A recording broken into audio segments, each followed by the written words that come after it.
Assalamualaikum warahmatullahi wabarakatuh. Perkenalkan, nama saya Karina Azani dari Fakultas Teknik, Prodi Teknik Industri dengan NPM 10070161007. Izinkan saya untuk mempresentasikan hasil seminar penelitian Sivitas Akademika Unisba 2021 yang berjudul Usulan Perbaikan Kualitas Produk Buku Non-Reguler dengan menggunakan metode Six Sigma di PT Mizan Grafika Sarana. Adapun pembahasan yang pertama yaitu latar belakang masalah, perumusan masalah, tujuan penelitian, dan pembatasan masalah. Latar belakang masalah yang terjadi yaitu masih ditemukannya beberapa macam kecacatan di mana kualitas produk tersebut tidak sesuai dengan standar kualitas perusahaan sehingga produk tersebut tidak dapat diserahkan kepada konsumen. Adapun penetapan kebijakan batas toleransi kecacatan produksi yaitu sebesar 3%. Kemudian untuk fokus objek penelitian saya yaitu terhadap buku non-reguler karena masih banyaknya kecacatan melebihi batas toleransi. Kemudian perumusan masalah yaitu yang pertama, jenis kecacatan apa saja yang terjadi, kemudian kedua, apa saja yang menjadi faktor dominan penyebab kecacatan tersebut, yang ketiga, bagaimana usulan tindakan perbaikan. Adapun tujuan penelitiannya yaitu satu, mengetahui jenis-jenis kecacatan, yang kedua, mengidentifikasi faktor-faktor yang dominan menjadi penyebabnya, yang ketiga, memberi usulan perbaikan. Adapun pembatasan masalahnya itu yaitu terdiri dari data yang digunakan menggunakan data buku non-reguler. Kemudian yang kedua, pengambilan data dilakukan pada bulan Februari sampai dengan Oktober. Yang ketiga, penelitian hanya meneliti penyebab terjadinya kecacatan. Dan yang keempat adalah biaya yang ditemukan dari usulan perbaikan tidak dibahas dengan lanjut. Adapun landasan teori yang saya ambil yaitu yang pertama adalah Six Sigma, kemudian yang kedua adalah tahapan Six Sigma. Kemudian pembahasan selanjutnya yaitu ada metodologi penelitian.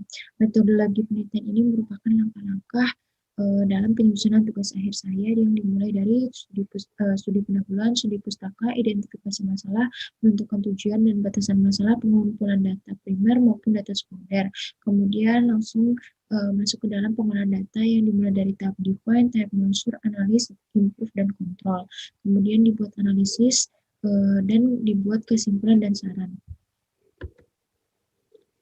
Adapun pengumpulan data dan pengolahan data yaitu dilakukan pada tahapan define yang pertama yaitu mengidentifikasi tahapan proses produksi, mengidentifikasi masalah penyebab cacat, kemudian mengidentifikasi peran orang yang terlibat dalam pengendalian kualitas, menetapkan critical to quality, pemetaan diagram SIPO, kemudian mendefinisikan pernyataan tujuan proyek Six Sigma. Adapun tahap measure yaitu menghitung tata kendali P, yang kedua menghitung nilai DPMO dan kapabilitas Six Sigma. Adapun tahap analis yaitu yang pertama mengidentifikasi perbedaan antara kinerja sekarang yang menjadi tujuan, kemudian menetapkan target kinerja dengan mempertanyakan kemampuan kapabilitas proses. Yang ketiga mengidentifikasi penyebab cacat dengan diagram sebab akibat yang dimulai dari warna tidak sesuai, kemudian bolong, kotor, dan yang terakhir yaitu permukaan kasar. Dan yang keempat yaitu mengidentifikasi perbaikan cacat menggunakan metode FMEA yang dirankingkan melalui tingkat severity, tingkat occurrence, dan tingkat detection. Adapun tahap improve-nya yaitu membuat instruksi kerja, membuat display petunjuk dan ketentuan proses blending, dan membuat instruksi kerja pada saat pengecekan mesin Oliver 272. Kemudian menyediakan bahan baku cadangan pisau potong sebanyak 7 sheet dan mengusulkan alat mesin asap pisau. Adapun yang kedua yaitu perancangan perbaikan cacat dengan menggunakan metode FMEA. Kemudian ini hasil dari perhitungan FMEA yaitu didapatkan hasil nilai RPN sebesar 336.